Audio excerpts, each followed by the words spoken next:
Okay, demolition project continues. Today I'm going to be taking out the sink countertops and just going to show you how to disconnect everything down here, all the plumbing. And then I'll get to the sink countertops later. Right here we're going to want to make sure our water is all turned off. I already turned off the hot side. Now I'm going to turn off the cold side. Hopefully everything shuts off properly. We'll test it up top. Turning the water on, everything's good there. I might recover the faucet. Looks like it's in decent shape.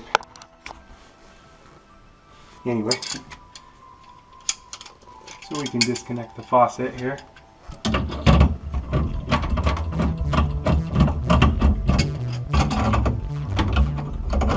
Both the water lines for that. Let's set a rag or a bucket or something down to catch the water.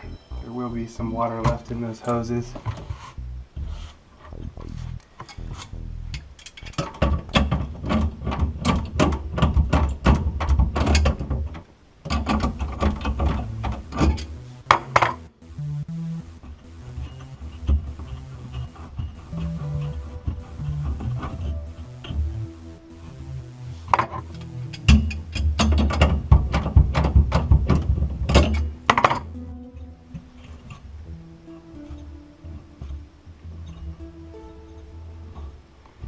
Good. On our hot side, the water turned off all the way. Sure. Position my rag a little better to better catch the water. There we go. It looks like it's just the remaining water dripping out of the hose, which is good. And our water turned off all the way. And the first thing I should have done is unplug the garbage disposal back here. I'll do that now. It's on a switch, so the power wasn't on, but still, just better safe than extra crispy. With the disposal, what we're going to do is disconnect this side.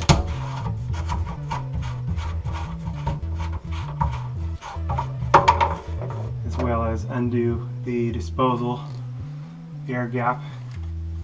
And because we're going to be, well, we'll be saving the air gap and drain line, maybe putting in a new air gap. We'll go ahead and disconnect this line. Again, position a rag or a bucket down below because there may be some funky stuff in the disposal drain line. Let's kind of hope not, but be ready for anything.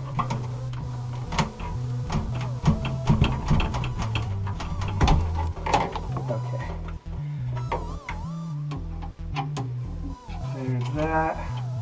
Just going to kind of secure the clamp a little bit here. I'll be recovering that in a little bit here. Now moving the disposer down, I'm going to kind of support it with my knee in one hand and then turn the top portion out like so. Bring it on down all in one spot with the plumbing and just set it down right here. Okay, and now our disposal is disconnected. Now for the sink drain line, just going to disconnect it right here, as well as right below that. Loosen it up.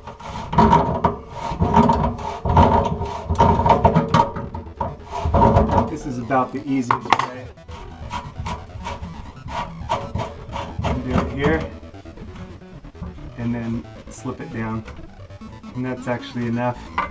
Sometimes there's a little plastic washer in here that we may want to recover.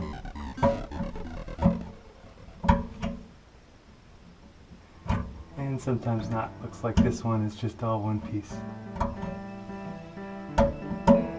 Okay. And it looks like that was cracked anyway, so good thing we're getting rid of this. So anyway, that'll allow us to remove the whole top. Everything's disconnected. We're ready to go for the sink countertop. Oh, and one more thing, I'll actually disconnect the air gap. Should do that up top here the easy way. It's just going to be pull the nut off here, hold it with one hand, unthread the nut up top here.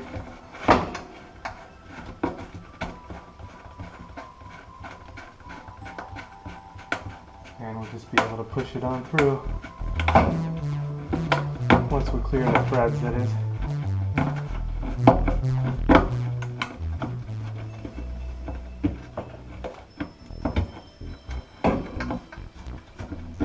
There it is. And we'll save all that. Drop it down. And there's our disposal air gap drain line. And I can just kind of rethread this just so it doesn't get lost.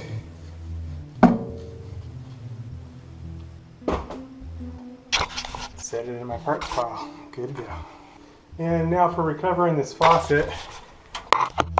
Since it's a decent one,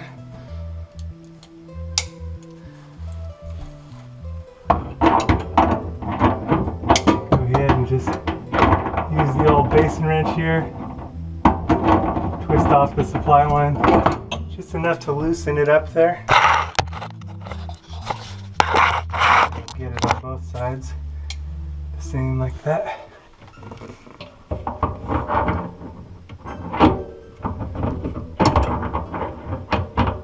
Come on, buddy, cooperate.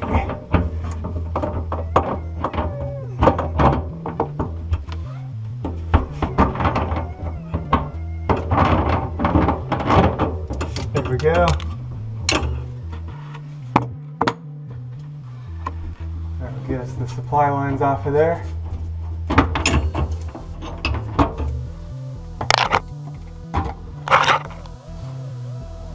Supply lines are kind of a one-time use, you know, sometimes you can't reuse them, but a lot of times it's just generally better to just replace them. But anyway, did recover those. I'll probably just replace them with new. And then we can remove the nuts here. Sometimes you'll need the basin wrench to get these started. Sometimes you can just unthread them by hand. It just depends on what shape they're in. Or how tight they were put on to begin with.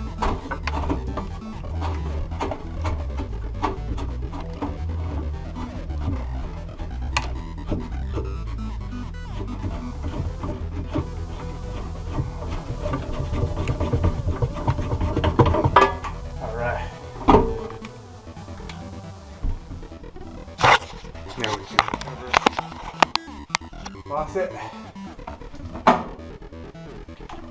And we're all set there. I'll just spin the nuts on just so they don't get lost. And we're good to go there. We covered the faucet.